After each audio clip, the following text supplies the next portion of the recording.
Jingle bells, my little elves, and welcome to another installment of my 12 days of Vlogmas or 12 days of Christmas, where I read 12 Christmas books from 12 different genres. So the first book for today is A Boy Called Christmas by Matt Haig, and this is a middle grade book. I listened to the audio, which was narrated by Stephen Fry, and Stephen Fry also always does a stellar job at narrating. This is for those who have ever wondered what Santa was like before the beard, the belly, and the booming ho ho ho. It turns out that he was a scrappy kid named Nicholas, with a mouse for a best friend, a knack for surviving terrible parenting, and a destiny to invent Christmas cheer from pure optimism. In this book, expect elves with attitude, villains who hate joy, pixies with bloodlust, and daddies who ain't shit. Now, this book is meant to be about hope being the most wonderful thing there is. To me, this was giving Roald Dahl, as in you have very polite, intelligent children with just really nasty adults. But this was a lot more grim and violent, with pissing reindeer and watching a parent fall to their grisly death. I thought it was a really depressing bummer of a book. I would not recommend it for children, to be honest with you. I just didn't find much delight in this. I gave it 1.5 stars. And I think that Matt Haig is just not the author for me. But yes, for a middle grade children's book that, as I said previously, is meant to be about hope and goodness prevailing, it was not a pleasant time. Hey Sylvie. The next book I picked up was The Christmas Hunt by Jenny Colgan. So this is a romance book. And in this book, you have a lady who is on a quest to find an elusive children's book, her dying aunt's final request. And she ends up tripping over a meet cute in every bookshop between London and Scotland. It's like a Hallmark movie that wandered into a rare book fair.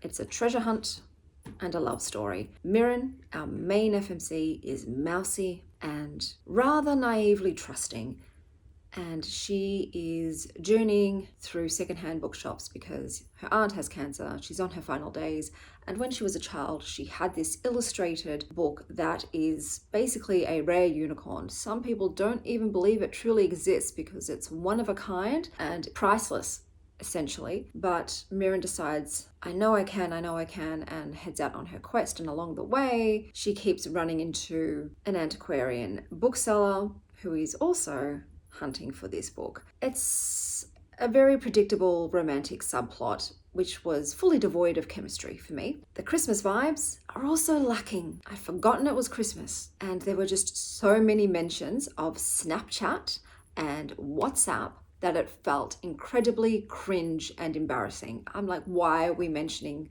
these apps repeatedly? I'm going to be honest too, I didn't like the ending. It made me quite sad and mad, and I was just sitting there the whole time screaming, this is why you need to organize your shit. And I can't say anything further than that, but I was just like, are you fucking kidding me?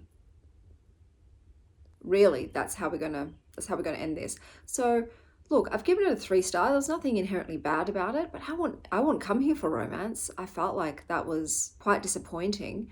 It's just more about going on a book hunt, pretty much. And then the final book that I read for this Christmas reading vlog was A Christmas Memory by Truman Capote. And this, I feel like I'm about to sneeze. This is a sort of collection of short stories, but also a memoir. It's a bit of a genre mix. So in this you have fruitcakes, feelings, and nostalgia. It's a Capote Christmas special. So the majority of the book is this heartwarming southern holiday collection of memories that Truman had as a child living in this big Alabama house with relatives.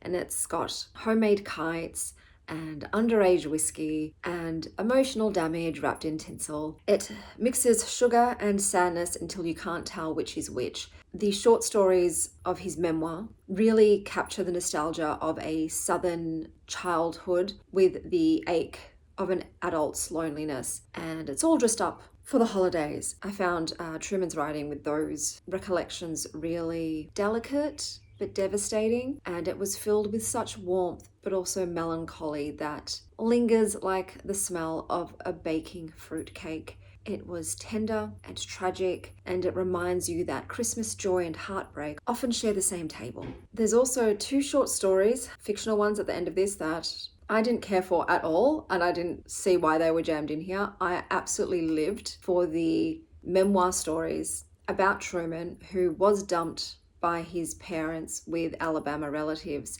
And his nickname at the time was Buddy. He was around 7 years old when we start reading these recollections. And I'm going to take this off because I think those jingling bells are actually going to be quite irritating for you guys. And he has this absolutely beautiful friendship with his 60-year-old cousin that he nicknames Miss Sook in this book. And we get the feeling that perhaps Miss Sook is in this sort of arrested state of development, in that she is still very much almost a child. She's got that optimism and joy and magic, and she's never let go of it. No, even though she is now much older, she's just doesn't feel like one of the grown-ups. She feels very much like Buddy's ally and companion and childhood friend. And seriously, their friendship is just so lovely and innocent and utterly heartwarming.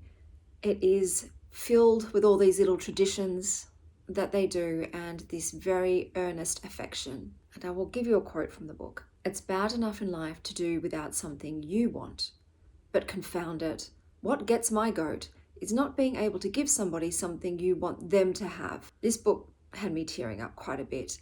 I have some questions though. Do people in the South really eat fried squirrel? Is that a thing? I guess that would be like us eating kangaroo, which a lot of Australians do. But I will also mention that the language is dated in some aspects, especially in regards to Black people, but the writing is beautiful.